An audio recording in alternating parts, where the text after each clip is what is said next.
Hello everyone, this is Shawn Batchelor and welcome to my week 1 review video. This is mobile game design. So without further ado, I'm going to demo the game right here. It's called Balloon Shooter. It's running on my simulator.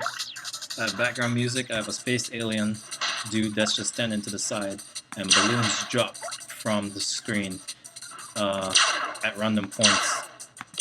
And then you can touch the screen, click anywhere to shoot the balloons. When the shot collides with the balloon node, it plays a sound effect also. So I got a couple of sprites in the screen. I got the alien, I got the background, I got the balloons, and I got the shot. I got background music for my sound effects.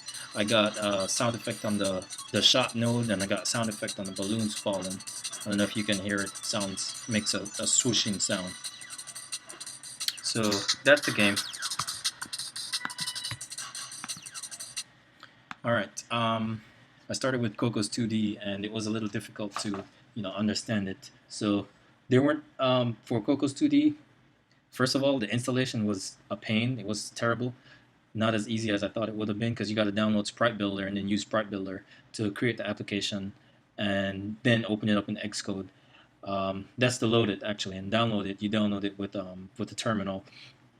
So it was difficult to install it. It was also difficult to integrate with Xcode, which I didn't like about it. Since I didn't use it too much, I don't have that many cons for it, but it did create a project automatically, which was visible, and it probably was a good starting point, even though I didn't get to use it that much. For SpriteKit, there are a couple of pros with SpriteKits.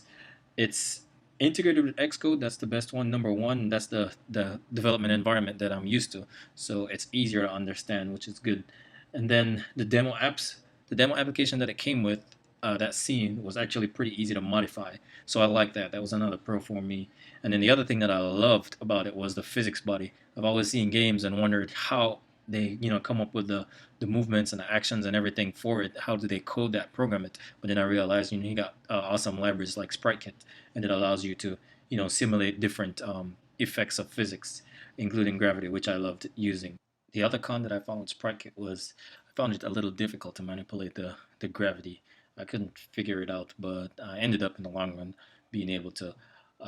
So it was kind of hard to understand that.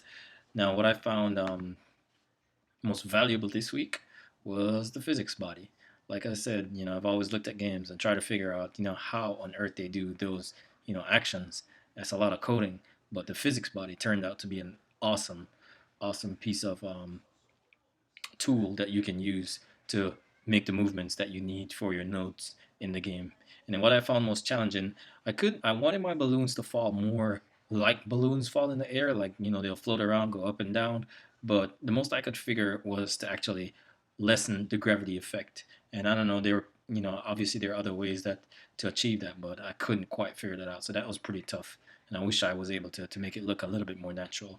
A few things that needs more clarification for me. For the reference, the developer reference, like I mentioned earlier, that which is one of the cons, is they should have a lot more examples in them. If they only have examples, you don't know how, when, where to use the different methods that they're telling you about. So they should provide a lot more examples on it. Fortunately, on the internet, there's lots of demos out there that you can look at and learn from. Anyway, that's it. I'm Shawn Batchelor. Thank you very much for watching. This is my week 1 video for mobile game design.